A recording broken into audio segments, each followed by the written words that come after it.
Okay, we're live. Good morning, world.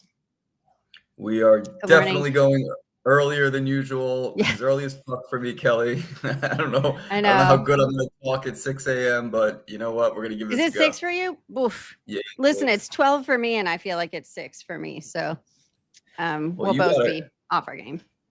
you got a cool new microphone. That looks fancy. I've had this for a while, but I didn't have a desk. So now I have a desk. Jeremy bought me a desk for my birthday, but I don't have an Oh, office. So this is in our living room. So you now I got can that use fancy all like, desk that you I needed? got fancy shit, y'all. I have like a fancy microphone and whatever, but I haven't had a place to put it. And because I thought I would have an office in this apartment, like I was ready, and then we got here and there was only 2 bedrooms. And Jeremy has way more shit than me, so he got that one and I work from my bed, which I God. enjoy, but for live streams it's kind of weird. It's a Yeah, little we bit learned weird. last week that you prefer to work like laying down. So you need Mhm. like that dentist chair where you're Yeah, like like this. this. Yeah. Oh, I can. I'm going to do it one day. That's my ultimate dream. That's the goal. Yep. It's above world peace for me. Like there's world peace is here, and then once we achieve that, then I get the chair and then everything is good. That I'm glad to see you have your priorities set. That's good. Yeah. It's good. Okay, we're finishing up our conversation about autonomy today. Last week we talked about just kind of what it is. Oh, Yo. hi. Long live. Woo. Um, nice to see you. So we're finishing up the conversation about autonomy and really more of a practical conversation about like how do you get it? How have you gotten it? How have I gotten it? Like when can you get it? Like what does the conversation look like? That's what I'm really curious to hear. Because I know my experience, but John, you have had a whole career that I really don't know anything really about. And I think you sort of navigated it pretty well. Sounds like you're really happy at this point. So I was curious to start off with just sort of like at this point in your job, what you have right now, like Mhm. you have a level of autonomy that you have been able to kind of negotiate in a way. I'm not sure it was really a negotiation as much as like a maneuvering. I don't know how intentional it was. So yeah, I mean, you touched on it last week, but I just like lay it out. Like, what does it mean, the autonomy that you have in your job right now? And like, where did it start and how do you have it now? Okay. I think kind of like just starting from where we left off last week, like Mhm. we kind of figured out talking about this pretty quickly. And Kelly and I don't, just to tear down the wall for a second, Kelly and I don't have much of a pre-conversation about this. The conversation just kind of like snakes its way around until we get to something like, oh yeah, that kind of makes sense. So a lot of times I'm thinking about this shit for the first time. And it's like these epiphanies are just kind of like, oh yeah, I did that, or this is what I liked. And so what we realized pretty quickly in talking last week was that autonomy means something different to everybody, right? Like what Kelly's definition is different than mine. And a couple of people that were in the comments last week were like, they had their own definition of what it was. For some people, it's like I'm being the boss and I call the shots. For some people, it's money. For some people, it's I just want to work for wherever I can. For some people, it's like I just don't want someone to manage my workflow, whatever. It's so many different things, and in not just work related, but life.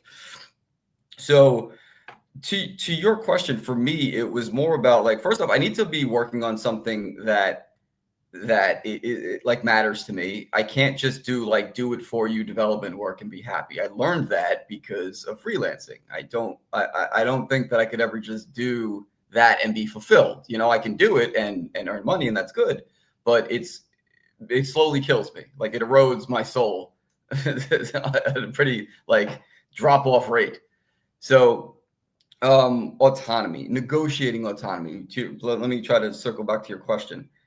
Um, in the job that I have now, I think that first off, I believe in what we're doing. I believe in this concept of mental fitness. I'm pretty much spearheading the product and how we're approaching how to deliver it. So that feels autonomous to me. I can work whenever I want. That feels autonomous. I can work from wherever I want. That feels autonomous. And did I negotiate these things? I think it's more like, you're right. It's kind of like more of a maneuver than it is like, I didn't think about like, these are my top 5 negotiating points. It's just like, I knew what I didn't want, and I just kind of like shied away from those things. And then like the people around me learned like, oh, this is like, we're not going to get John at 10 in the morning or 11 in the morning because he's asleep. Like he does all the work and he's asleep at 11. Because like, you're awake at like 3 a.m. is bonkers to me. About 4. Between 4 and 9 is when I do the like any kind of like heavy dev work. 4 a.m. and 9 a.m. And then like I just like pass out because I'm freaking tired. And then I come back to life after about an hour or two. And like, you know, I kind of have like the rest of my meetings for the day. I try to schedule the meetings that I have like in the mid to late afternoon. And then I'm like, you know, like I don't have kids. So that's another thing too. It's like me and my girl don't really care about having kids. So like I can go to the skate park and just like chill there for a day. You know what I mean? Like to me, all that is like, is a level of autonomy that I didn't know I wanted. But now that I'm here, I'm like, oh, this makes me happy right now. Like I'm good. Yeah. You know, it feels a little selfish to kind of like it feels selfish. Like I think it took me a long time to realize like I can design my own life and the way that I want to live, and like I don't really care what other people say that I have to do. I don't care. That feels selfish? What do you mean? What do you mean? It did. It doesn't anymore. But okay. like I think a lot of people feel like, well, how are other people going to look at a 40-year-old skateboarding? You know what I mean? Like in the middle of the day. You know, like it feels like, should I be doing that? You know, like you get the question in your head, like, oh, should I go fuck off for 3 hours in the middle of the day and like no one says anything to me? Like that, it took me a while to get past the point, like I should be doing something. I need to be productive right now. But what happens is that I'm more productive in a shorter amount of time if I give myself that freedom to kind of just like space out for a few hours and not think about the stuff that I'm supposed to, you know, like I don't have to think about this stuff all the time. Yeah. So long-winded answer to your question. Does that even like start the conversation a little bit? Yeah. Yes. Yeah. I'm curious if you like, was there a shift in this job that you're in now or in a previous job where you were like, you didn't have some freedom in your job and then you said, I want that. So I'm going to talk to my boss or my supervisor or whatever. And then like, then there's a shift. I think that from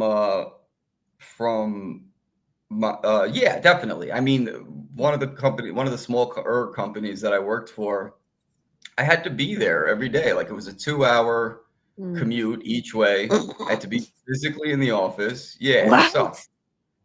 Yeah, it was like that only lasted like 18 months. I couldn't. That job was a mess. Jeez. But did I negotiate? But honestly, no, I didn't really negotiate anything because it physically required me to be there. It was more like a food production company. So it wasn't something that I could do remote. There was always fires to put out, and like it was just demanded so much of my time and attention. I think that I just like eventually just like was like, I don't care. It's like I just don't care. It wasn't really a negotiating thing. It's like I don't care about anything anymore. You know, it was like related to like at 5 o'clock, I'm shutting this off because there's only one way to do this job, and it's like, okay, I'm on the shit time between this time and this time, and then like that's it. I have to really separate that. This is my work time. This is my not work time. I don't have that now, but that's what I did. That's what I did back then for that job that, you know, was just wild. But I'm trying to think of a better example of when I did that. I couldn't do that with the first job that I had. You know what it is too? I think with the job that I had before I started freelancing, I think that's maybe the best example of what you asked. It was an office job. You did have to go in the office. You could work from home from time to time. But it was I think what I negotiated is that like I'm gonna get all my work done like really quickly, and then like it really doesn't matter when I leave, you know, kind of thing. Like my boss didn't care if my clients were happy. Like she didn't really care like when I left or what I did, as long as she wasn't getting complaints about me, and I feel like that's the key thing. Yeah. Yeah. Like if you're doing your job, like I had a job for a long time, almost a decade. And at some point I moved to a new apartment. I moved to a house. Okay. Let me just step back. I was married. I got divorced. When I got divorced, I moved in with this older couple, and this was in New York. They had this like big fancy house, and I lived in like the basement apartment. And my rent for living there was that I cleaned the house. And so like once a week I'd clean the house, and then they'd like rent it out for Airbnb. And so I would like, if they had a guest coming in, I would clean the house that morning and then meet the guest and whatever. Right. So that would happen in the middle of the day. And occasionally I had to like walk their dog, stuff like they called me a gal Friday, which I had never heard that term before, but it's just like a live-in helper girl, but I was also like 35 years old, it was just like a weird situation, but I loved it because they were like this sort of eccentric older couple, and they were just like really interesting people. But I'm getting so off track here. Just one final little story about them. When I moved in with them, the woman, Donna was her name, she and I had like a meeting, and she was like, okay, here's your responsibilities if you're going to live here. And I don't want to see you. We live separately, even though we're on the same hallway, and sometimes we share a bathroom. And I was like, awesome. Like, that sounds great. Right. So that's a whole other, God, I have years of stories. I lived there for 5 years. Anyway, the point is I had a full-time job. I had a lot of responsibility at that job. And it was like a 20-minute walk. This was like, my office wasn't that far, but I kept having to like leave the office in the middle of the day to deal with like Airbnb guests and stuff like that. And so I had to just tell my boss, like, listen, this is my situation right now. Like, this is where I live. You don't pay me enough to move into, like, at this point, a place that I can afford in New York City. I worked in a nonprofit that like I got paid very little. And I was like, so unless you want to give me a fat raise, I'm going to have to leave for like hours out of a random day, so like, this is your choice. Right. And by then I had worked there for 4 years or something like that. And I was, kind of in an indispensable sort of role there. Mm-hmm. And he was just like, whatever, like, you're going to do your job. It's fine. Just make sure you get your job done. And I was like, great. And I did, so like, it kind of was a negotiation in a way, but it also was just sort of like, this is the situation. It's what it is. Yeah.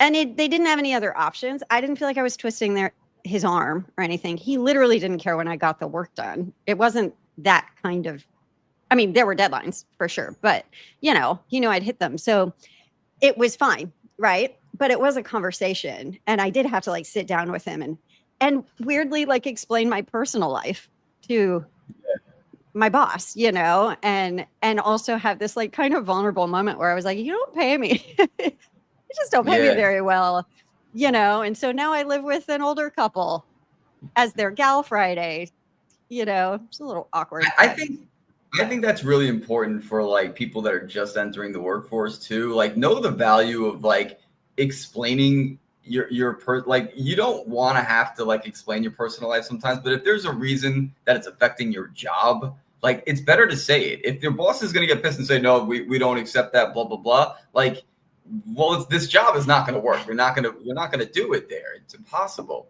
But like, if you have a boss that's like reasonably understanding, which I think most of the people that I've encountered in my life are like at least 50% reasonable, they'll be like, all right, I understand. Like, we're paying you shit. You got to do what you got to do. We understand that you're adding something to whatever, your job is. So like, we'll work with you.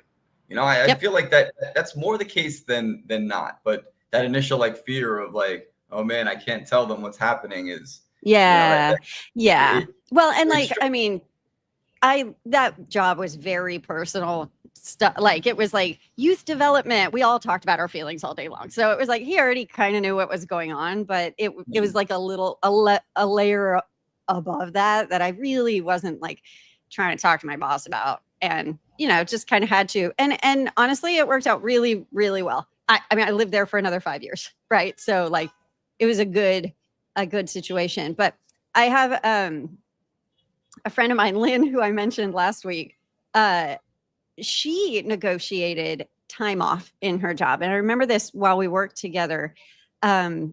She negotiated, I think, like 1 full month off every year, which our friends in Europe will be like, "That's normal." And that's not really normal in the US. Yeah. You get 2 weeks, if you're full time, to start. And she had worked there for several years. This was at another nonprofit. And, she went in for her yearly raise. And our boss told her, if I'm remembering this right, this is like 15 years ago. Our boss told her, listen, can't give you any more money. Like, your position, we just don't have a budget to give this role more money. So what else can we do to make you happy here? And she kind of went away and thought about it. And she was like, more time off. Like, that's it. Just paid leave. Like, you're going to pay me anyway, whether I'm working or not. And her job was the kind of job where like she could get her work done pretty quickly. She had done it for long enough that it was just kind of like clockwork. So like, she could get it all done and then take a month off. It was not a problem at all. She was just as productive. And so it was a way for her to get, something that she wanted without it being a problem. And nothing really had to change, Yeah. But she still got something from it, which was. You actually just made me think of something. So I wouldn't call it wasn't really a negotiation. It just kind of happened. Last week or 2 weeks ago, I was talking to my current boss, and he always has this thing where he like feels guilty about calling me on the weekends or like after hours or whatever. And as much as I say, dude, I don't give a fuck, call me whenever you want. I like you and we have like good stuff to talk about. It's not like we're just like, it's not a waste of my time ever. So I'm like, okay, here's what I'm on call 24/7. Let's assume that in exchange for me being able to work from anywhere and go on vacation whenever I damn well please. And he's like, yeah, that's what it is. Like it wasn't like neither of us had like ever actually said that out loud, but it was kind of like the contracts that were in our brain. So like in order for like don't feel guilty because I'm getting something here too. Like and that was like when we set it out, he's like, oh, okay, yeah, that is what's happening. Great. Like, and he felt better about like, look, dude, I can't make this meeting during the week, but can we do it on Saturday at like 11 o'clock in the morning? I'm like, yeah, I don't care. Like, this is fine. So like again, just hashing that out, like I don't know, back to communication, I guess. That's kind of like it worked. So it's a way, an example of like a practical way to like design your own autonomy based on like what's important to me, I guess, is an example. Yeah. It's funny because I think sometimes that really works. And then like, so when I started working at SwapStack as a Bubble developer, Jake, my boss, and now a good friend of mine, he was like, we want you to like, so I was teaching for Bubble at the time. This is back when Bubble did like boot camps. So I was teaching like 2 boot camps a week, and the boot camps were like 3 hours a day for 4 days out of the week. So it wasn't a small commitment. It was like a significant chunk of time that I had to spend. And so when I was negotiating my contract with Jake to be a full-time employee, I was like, I still want to teach for Bubble. So why don't we say that I teach 1 week, one boot camp per month, and I won't teach more than that, right? And he was like, great, sounds good. But what we didn't talk about was I assumed that meant I did not have to work full time during the week that I was teaching, if that makes sense. Like my teaching would cut into my work hours. But we never had the conversation. And that was not his assumption. He was just like, well, sure, you can just work around it. You'll just do your work around that, which is also a fair assumption. Take anything away from like your current job, right? Like what's his assumption? Yeah. Right. And like eventually, and I remember when we were, like going through these negotiations, he was like, yeah, we want everybody to have like stuff outside of work. And we're really supportive of like, extra stuff. We both have a newsletter and blah, blah, blah. And then I realized like, those are just hobbies. Like this is your outside of work time. You don't get to say what I do outside. Of course I get to do whatever I want outside of work time. But how are you going to support the things that I want to do during work time as a negotiating point? And like, we never actually talked about that. And then I just stopped teaching for Bubble at that point. I just was like, oh, this doesn't work. I can't, like, they're not going to let me. It wasn't even that they're not going to let me. I think they weren't going to let me like take out of work time, but also like there was just too much to do.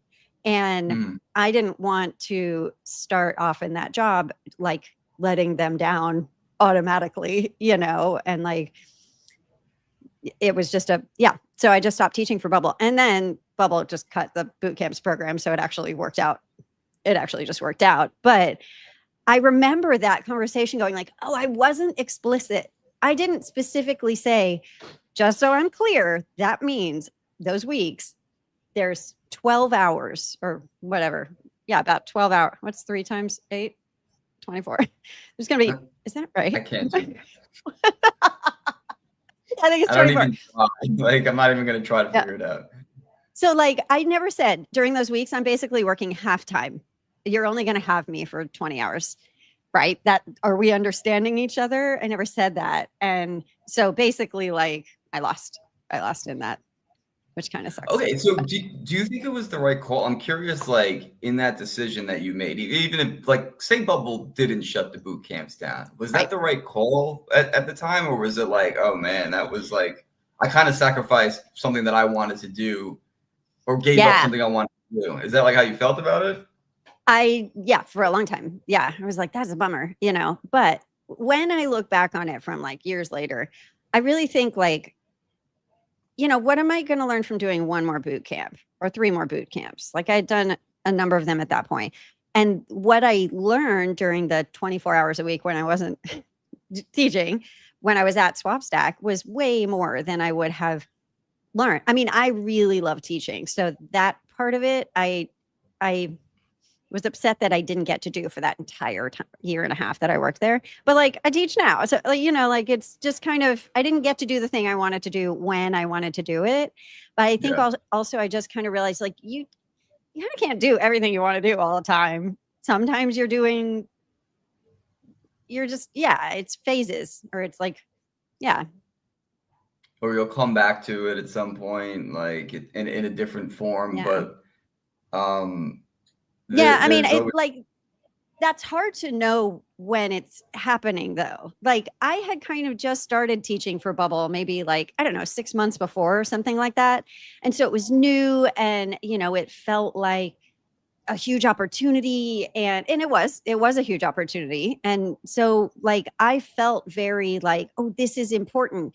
I didn't know that there would be future opportunities if that one didn't sort of like pan out exactly the way that I wanted.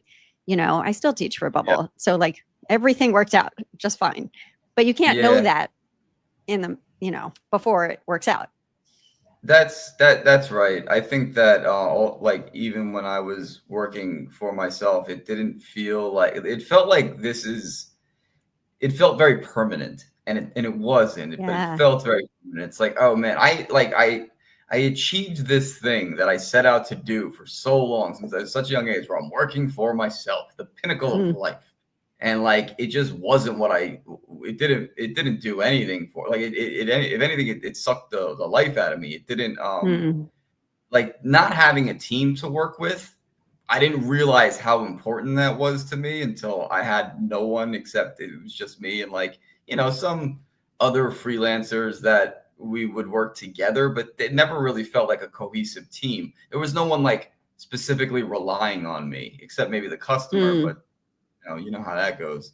So it's like, when you're relying on, and I know you hate this, Kelly, but I'm gonna make an argument for like, there's something like, you feel more important and fulfilled when you're relying on somebody for something and they're relying on you, and you trust each other, and like you actually can get work done together because you like respect each other. Like there's something to that I didn't realize was important to me until I had no one to lean on, and it was just me. So like in the context of autonomy, like when I thought I had the most autonomy, and it was just like, oh, it's just me now. Like that was when I was Yeah. at my miserable. Mm-hmm. And Yeah, again, it's like fun. I want to hear what you think about that. Well, I don't think you're wrong. I think that like the scenario has to like um work, right? So like eventually Jake and I at SwapStack developed that where like Mhm. we had a really good vibe at the end and like a great rhythm. I would do this kind of work, he would do that kind of work. We would sync every now and then and we had a very good like async kind of thing. But there was a long like a year where we worked together where it was just kind of terrible for me. And because of the structure of it, right? We've talked about this, but like we had a daily stand up and it just killed me. And so eventually I quit. I went to Jake and I was like, I gotta go, man. This is not working for me. I'm miserable. And he was like, okay, hold on. Just pause. Let's have a call where you just tell me what you want. What do you want your days to look like? What do you want, your work to look like? Let's figure out how we can, if we can like salvage this. And I was like, absolutely not. I was not going to entertain it. And then we had that call and I was like, honestly, like these daily meetings, like it is soul crushing for me. I need that to not happen again. Like we can't say, daily, if anything comes, no. We say no calls unless I need something from you or you need something from me that can't be handled over a Loom or in Slack or whatever. And he was like, done, got it. Okay, what else? Right. And I was like, okay, I don't want to work on this type of, whatever it was. I don't remember. But we kind of negotiated this sort of like type of work that I was doing. And after that meeting, like it was honestly like so fun to work there.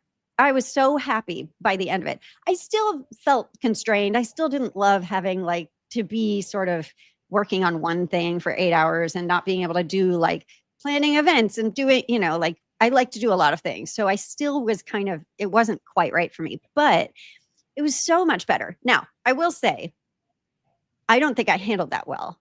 Like quitting is not the way to negotiate. I mean, I guess it worked, but I don't think it's like the best way to go about it. I don't think I knew myself well enough to go, here's the problem. Here's what's causing problems for me. And I can ask for that. I can say, like, I just kind of assumed that this was required, that the way that he wanted to structure this was the way it had to be structured. And therefore I had to fit into that or I can't work there. There didn't seem to be like a gray area for me in my mind when like there was. I mean, like what? We're all just kind of like making it up. Exactly. There's no one who says you need to run your startup in this way, Yeah. Yeah. And like if Jake if you didn't tell Jake that's what was killing you, how would he have known? Like there's no way for him. He would have been like, oh, that's it. That's what's making you sad. Like, okay, let's just not do that anymore. Like, yeah.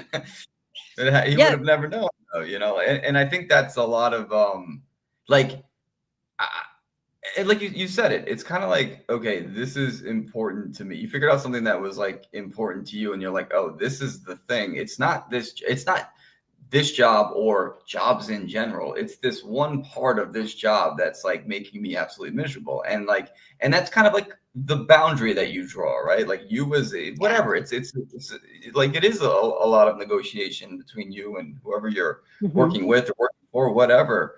But it is like that, like just sometimes just like that thing that you figure out about yourself and then you can like tell them and it's all better now, Well, and I don't think you probably didn't like mean to like start a negotiation by quitting. That probably wasn't you were like, I'm done with this shit, like I'm I out literally of here. was quitting. Yeah, like you that's what you had in your mind. Yeah. I thought I was irreparably unhappy there. And, the truth is like the structure of it just didn't work for me. But what's interesting is, so I work with Brenton Strine a lot. He has a small agency and he has been a client of mine directly, like when he had his startup. And now I work with him on some projects that he's got through the agency. And when I'm working with Brenton, I have multiple calls a day with Brenton. Like, we talk a lot, and it's not it's not expected, for one. Like, it's not like every day we have a call at 11 or whatever, right? It really is like ad hoc. When we need to talk, we just hop on for a minute.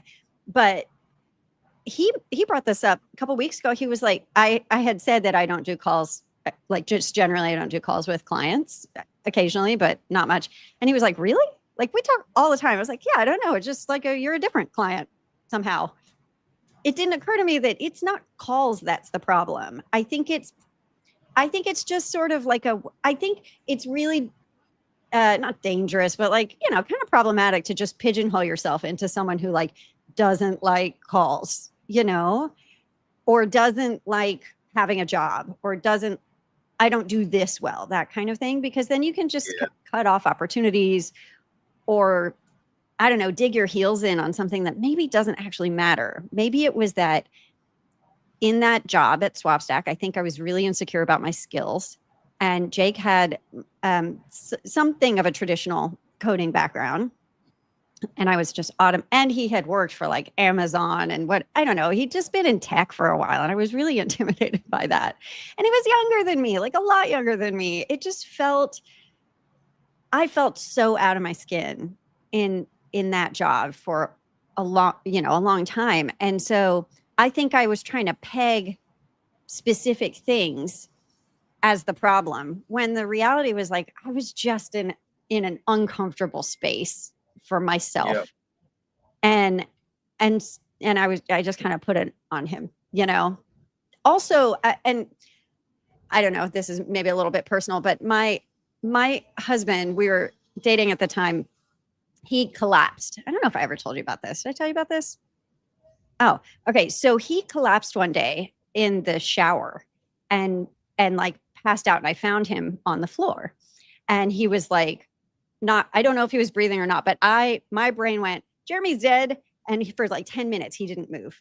And I was like out of my mind. It's like, it was horrible. And we were in Mexico, and I couldn't, like, 911, they don't speak English, fair enough. Right. So anyway, the point is that was super traumatic for me, because my brain believed that he died, even for months after. And I did not know that I had PTSD. Like, I eventually was diagnosed with PTSD from that. And that was like the week before I started at SwapStack.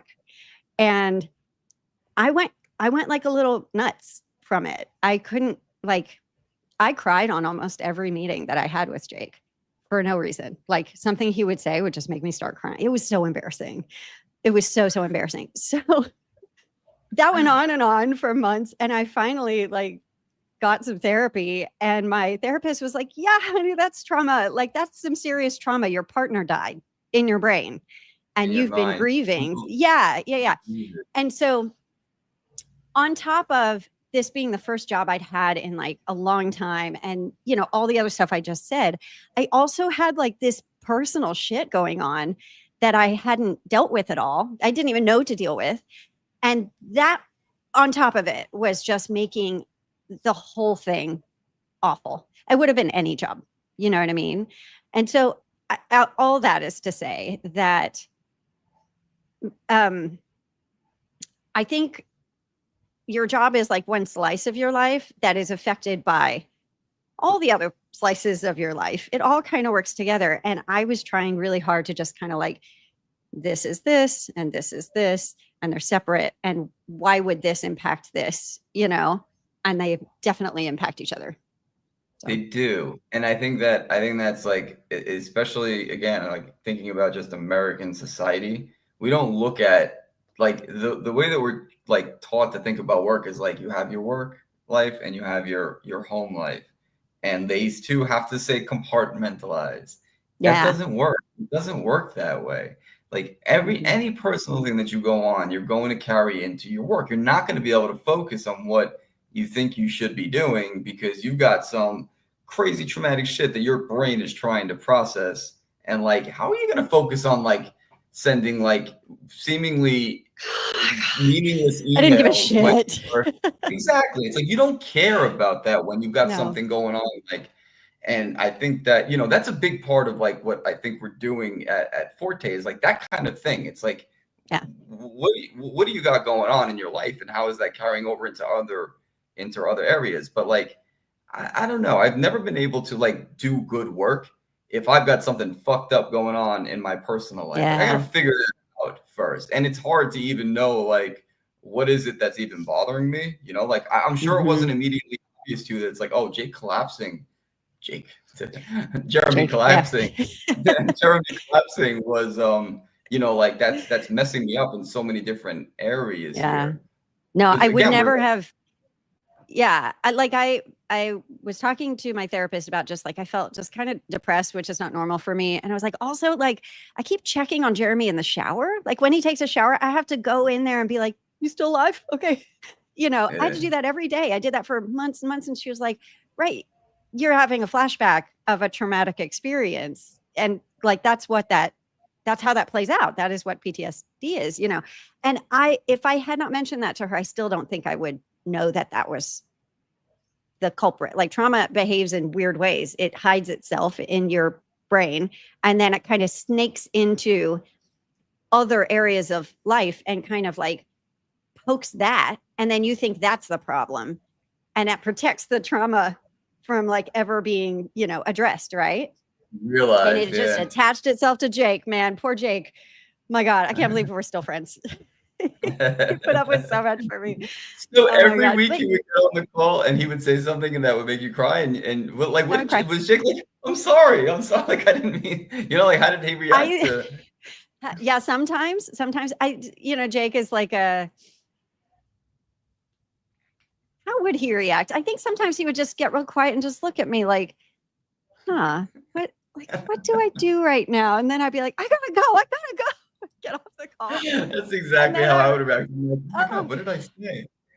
Oh, it was terrible. It was terrible. And finally, once I was, started being a therapist, I had to say to Jake, like, look, I'm really sorry. This is what's been I now understand what's going on. He was like, great, go to therapy. I didn't cry after that, like ever on any call, because once you like realize once you name something, I think it loses a lot of power. And I was able to just go, in my brain, I was able to go, I am triggered by something he's saying right now. And it is not about what he's saying. It's about this other thing. So I can not suppress it, but just kind of go, not right now, Yeah. Or I can just say, hey, can I call you back in like 10 minutes?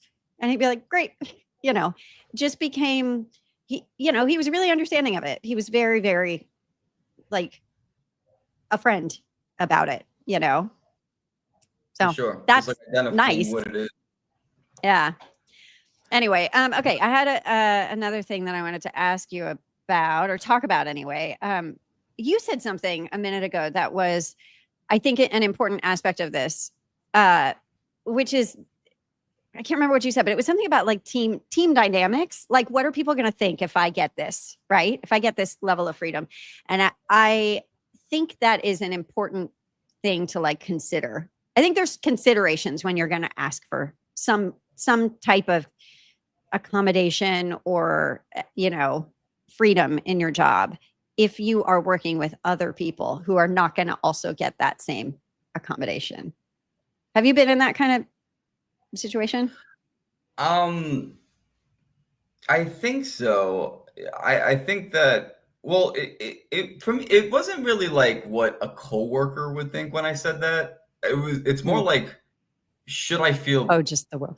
Okay. Just like, should I feel like, what will the outside world think about like me just not like being at a desk right now? And to get over that was like the key to me. It's like, wait, but nobody, like, there's no real person that says I can't do this. It's just like what kind of like the programming that I have of like, again, just like, oh, this is work and this is, and I'm on the clock for these hours and this, like, that's just some programming that I had to undo. And I think because people think that, like, I think the mistake that we make is like, oh, I have to be a billionaire or a millionaire and then I just can do whatever I want. No, you can start doing whatever you want now, like today. You don't have to ever do anything that you don't want to do, like within reason, I'm sure. But like, as far as like structuring the way that your life goes, you can start doing that anytime. No one's Right. telling you're the one that's stopping you from doing that.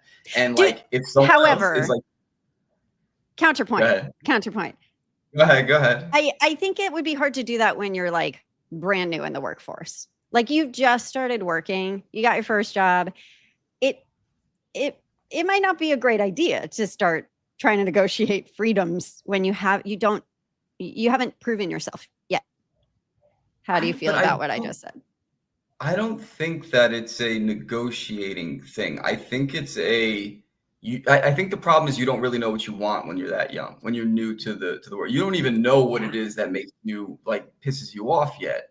Yeah. And you have to like go get in a few situations where like, oh man, I'm totally miserable. Let me try to figure out why. And some people never do. Some like if you really sit down and think about it, you might figure it out. But I mean, I made the same mistakes for years about thinking that, just being the boss is the ultimate autonomy. It took me a long time to realize like this is not the way for me. Yeah. But like That makes sense. I think that you can start you can start building autonomy in your life. There's nothing stopping you. It doesn't mean money. You don't need money to build autonomy in your life. Maybe that's the point that I'm trying to get across. It's like that's a mistake that I had for a long time. You don't need money to do that. You can start Yeah. like just focus on the things that you think that you like.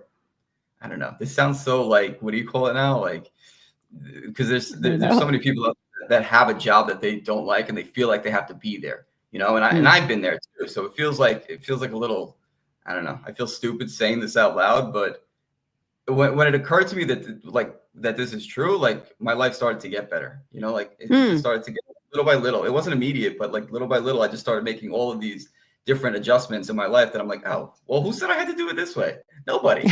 I just thought that I had to do this. It's like all these little things add up, and like I don't know. Does that make any sense, Kelly? Do I just sound like a prick right now? No. What? No. Okay. No. It makes sense. Yeah. I mean, I think you don't, unless you have some kind of model, like when Lynn negotiated more vacation time because they couldn't pay her more, I was like, oh, that's a thing you can do. You can just go, oh, you can't give me this. Okay. How about this other thing? Right. Like you can pose options to your employer and say, I would like this. Either it's a hard line or it's not a hard line, right? Either one. If it's not a hard line and they can't give that to you, you kind of like, you can have a backup plan, or you can say, hey, let me think about it. You don't have to agree to, I don't know. I mean, yeah, I think there's lots of ways to be happy at work. And I think it starts with like knowing that you are adding value. Like you do have a value. Like you have to believe that you are bringing something to the table.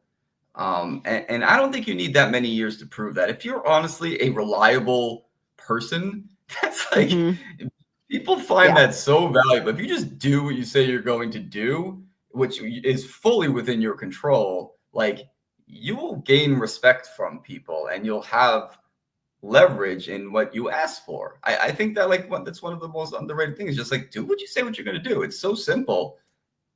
100%. A lot of people don't do it. Yeah. I think that like I've worked with people who had like a funny like entitlement about like, I will work hard if I am acknowledged in some way, right? Whether that's like financially or, I'm praised with it, in staff meetings or whatever, right? There's like this, what do you call it? Is that a quid pro quo? Quid pro quo? Quid pro quo? Yeah. Where like you give me something, I'll give you something. You give me praise and money, I'll give you good work, which is fair. That is a fair, like it's logical, but I'm not sure that that's really how it actually works. I think, yes, they have to pay you to work, like this is a modern society. You get paid for the work that you do, right? But that's the baseline. You've agreed to that in advance. And then you have to follow through on your part of that before then. It's kind of like this, right? So like you're going to get paid, you do the work. And then in order to get more of this, you got to like boop, boop, boop, boop, boop. The challenge, I think, is that fine line between being taken advantage of, right? Like you don't want to take on, 20 more hours of work every week just to get a raise, and then you still got to do 20 extra hours of work. You know, like at some point it's got to balance out and it needs to be sustainable, right? And I think that is one of the hardest things to figure out, especially early when you're new at working. Yeah. I think. What else was I going to say? Oh, sorry. Go ahead. No, I'm all out of new thoughts on this, I think. Okay. Well, I had two more things. One is that I think there's two considerations that we haven't really talked about. Like if you're going to negotiate some freedom in your job, you may be limited by the industry that you work in, right? Like I worked for an opera company for a few years and I had to dress up every day for work. Like they didn't say heels, but heels, you know, heels and like nice clothes. And I quickly realized that was like not sustainable for me because they paid me nothing. And I had to like buy a whole wardrobe to work there. It was terrible. And like, I'm not good at like getting up and getting all primed and, you know, I was just like not good at that. And so I really loved my job, but I worked there for 3 years. And by the end of it, I was like, I am never going to have to dress up for work again. Any job I take in the future, any work that I do, I am never going to have to put on a dress. I don't mind dresses, but like, no one's going to tell me what I got to wear. Right. And so I shaped my career around work that I could just schlub, you know, and, you know, thankfully have done that. But if I think about a career change, that is like one of the top immediate things that I think about in terms of the freedom that I have is what do I wear? Does anyone get to dictate that? And I don't think I could have negotiated that at an opera company. It's, you know, it's like fancy. It's a fancy industry, you know? And so like as much, if I was amazing at my job, which I was, I couldn't have negotiated that. She would have been like, fuck off, Kelly. Like, I'm sorry. You know what this is. Like, dress up. We're an opera. You know? What are you talking about? It's an opera company. Come on. You know, and like, fair enough. But so I never did try to negotiate that. But I think, I guess it's just worth considering, like, does the industry that you work in allow for the thing that you want? And if it doesn't, you can't be mad about it. You just leave the industry. Exactly. Right? Exactly. So, dude, I still make pizza every Friday. I've worked at this pizzeria since I was like 16, and I love this so much about you. It's like the coolest thing. Every Friday, I go to the same pizzeria and I make pizza for 4 or 5 hours during their rush hour. And like, what the fuck am I gonna do? I'm gonna make pizza remote. Like that's a stupid. Like it doesn't make any sense. Like I have to physically be there. I can't really like do anything else while I'm there, and that's fine because that's like my pizza time. I want to be making pizza this time. I like these people. I grew up with them, and I actually do like making pizza because it's like the old school brick oven, like wood burning stuff. So like it's cool for me. If I had to rely on my 100% of my income for that, I would not enjoy it. But I know that there's some part of this that I have to do because like it brings me some kind of joy, you know, like, and it keeps me grounded too. It's like all this computer shit that we do, like it's not real. Man, it's not real. It's digital. This lets me put my hands on something, you know? Yeah. I don't really have that need so much. I'm fine with just, but yeah. Well, okay. One final thing is, you know, the organization that you're in or the company that you're in also needs to be in the phase to allow for what you are asking for, right? So like at SwapStack, if I had asked Jake, hey, I need to take off 20 hours a week once a month, he would have said no. He would have said, I'm sorry, we got to find someone else. That's because it was a really early stage startup, you know, they needed me to be like working a lot. They didn't have the flexibility for that. And so I think me assuming that was just kind of naive. Like I'd never worked in a startup before, so I didn't know the pace of it. I thought this will be calmer than freelancing. And it, you know, it was relatively calm, I think, but not calm. And so, you know, I like if SwapStack were still around, maybe now they would have a little bit more, probably not, still pretty early, they would be like 3-4 years in. That's still pretty early for a startup, right? But if you work for a company that's been around for 20 years, they have systems in place. They probably have, well, hopefully, some sort of like cushion or I don't know, investment or whatever that allows for a little bit more flexibility so that they can find people that can build a sustainable life working there instead of like a sprint kind of situation, which is what I was in. I was in like a career sprint in that company, Yeah. I mean, I just wasn't I don't able know. to ask for that. I guess that you can own, like, how long can you sprint for though? Like I see Yeah. this with everybody. Like it's like if you're like, I think people. I mean, I've worked with startups. I'm in a startup now. You can only sprint for so long, That's before it true. becomes Yeah. completely unsustainable. So yeah, I think there's periods of sprint, right? Like, yeah, like we're going into a huge product change right now, and I'm aware that this is like the calm before the storm. We're still in the planning phase, but come like September, October, I'm gonna be running. But like, Yeah. I know this will be like, a month or 2 months or three Right. months or whatever it takes, and then like there's an end time to it. I couldn't do that for 2 years. Like and Right. I'm okay with that, but like we're human. Like we can't just do that. Yeah. Well, I think that's why most people who work in big startups that have that kind of vibe are like younger. you know, Yeah, yeah, that's where their priority, is. I mean, I think it's just like the awareness of what you're signing on to. Like you can't make a company different than it is. You cannot change it's real. I'm not going to say you can't. It's really hard to change a company's culture or their sort of like ethos, right? That's really, really hard to do, especially when you have really strong leadership that has like strong ideas about how things should go, regardless of what your opinion is or how logical your stance is on it. Like you are buying into their vision of something when you take a job somewhere. And so I think it's like a relationship, like a romantic relationship. You can't start dating someone that you think like, oh, they're a mess, but I'm going to fix them. It doesn't ever yeah. work. Good point. Very good I point. am I love proof of this. It doesn't work. Um, that. yeah. So I think it's just awareness, Yeah. Anyway, that's all I Yeah. got. All right. I mean that. I think we've said it all on when it comes to autonomy. Yeah. Let's put it to bed. Put it to bed. All right. Next week, normal time. Is that what I'm Normal time saying? next week. Okay, cool. I don't remember what we're talking about. I'm not sure if we've said it yet. We haven't We'll decided yet. let everybody know. Okay, All cool. right. Later, everybody. Okay, bye everybody.